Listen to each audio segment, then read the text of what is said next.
your forecast first. Sponsored by Matex Heating, Cooling, and Plumbing. But kind of a cloudy, overcast day. A few peaks of sunshine here and there, but the rain showers we had last night, those quickly cleared off to the east. We're done with that.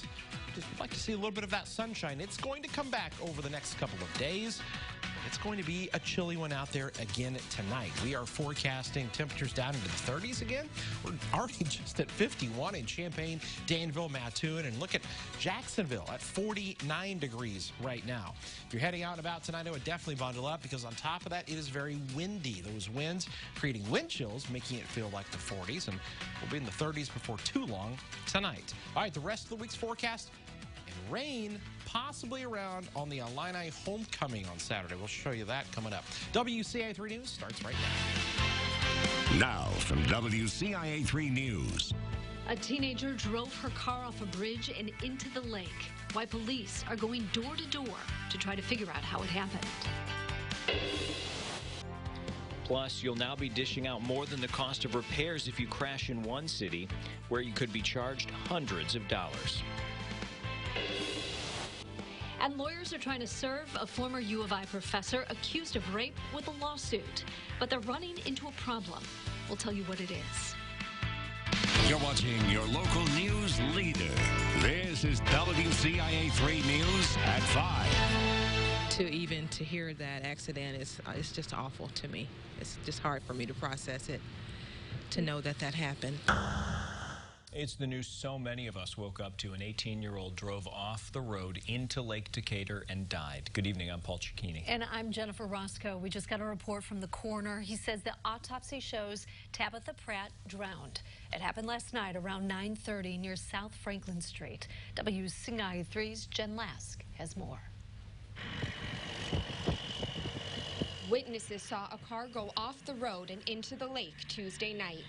The Decatur Fire Department's dive team had to swim 20 feet deep to reach the car. We had to get 4 divers on scene, which we don't always have divers on shift, but last night we were fortunate enough that there were enough divers on shift to conduct a dive. Deputy Fire Chief Rich Pruitt said one diver suffered a minor injury. The driver of the car that went under, 18-year-old Tabitha Pratt, was pronounced dead at the scene more than an hour after her car went in. It's tragic, and everybody is certainly sad and affected by it. Police are now going to buildings in the area, hoping that security cameras may have caught the moment Pratt's car went into the water. Bill Waite, the owner of a dry cleaning business near the bridge, says he was stunned by her death. It was really sad to hear. As an 18-year-old, first of all, being so young. Both he and Pruitt say news like this seems rare in that spot. I don't say it hasn't happened, but it's been here a long time, and I don't recall anybody doing that. So something went wrong somewhere. Tanya White says she often parks by the lake after taking her daughter to school each morning. And so to get the news to know that someone actually drove into the lake is really disturbing. She says hearing about an 18-year-old's death hit close to home. I have a 15-year-old. She just received her permit to drive.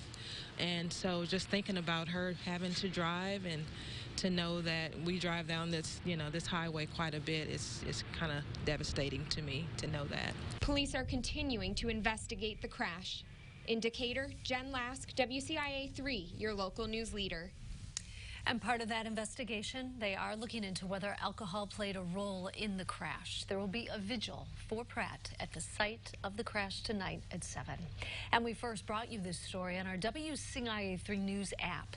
To keep you up to date on more breaking news, you can download it in the Google Play or App Stores.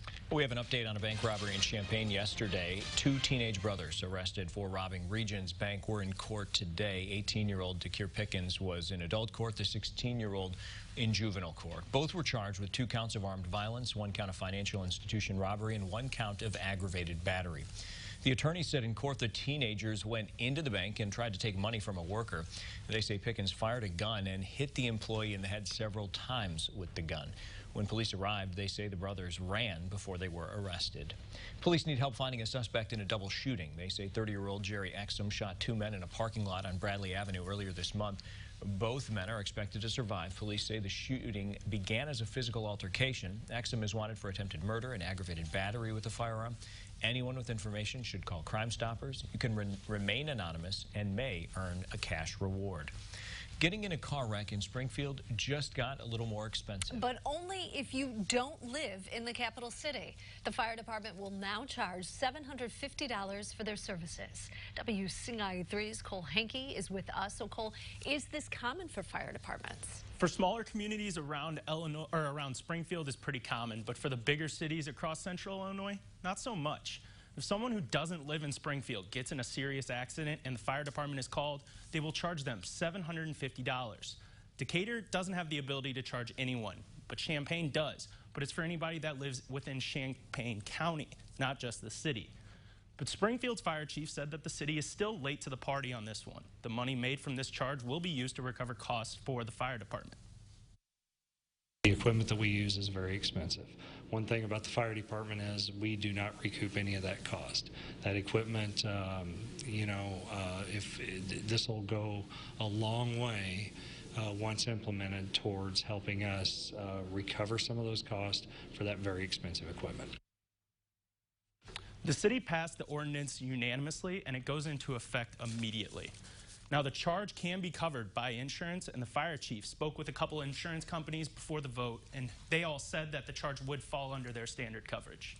Jennifer. Okay, thank you so much, Cole. Now, whether or not you're charged depends on how long the fire department spends at the scene. There won't be charges for things like routine medical calls. And if the fire department is called to the scene but isn't needed, there's no charge there either. Funeral services for a father and son killed in a car crash last week will be this Friday. Tyler Pope died in the crash Wednesday. His 9-year-old son Wyatt died on Saturday. A visitation will be held at Sunset Funeral Home in Georgetown on Friday at 10 a.m. A funeral will follow at 1. Friends of the family are hosting an auction tonight. They're raising money for those funeral services. It's at the address on your screen. The auction is at 7. We have new information about a lawsuit. Lawyers are trying to serve a former U of I professor accused of physical, sexual, and emotional abuse, but they don't know where he is. Gary Hsu was head of the East Asian Languages and Culture Department. He resigned in 2018. A lawsuit accuses him of abuse, including rape, forced labor, and beatings. Lawyers for the plaintiffs say they've been trying to serve him since they filed the lawsuit.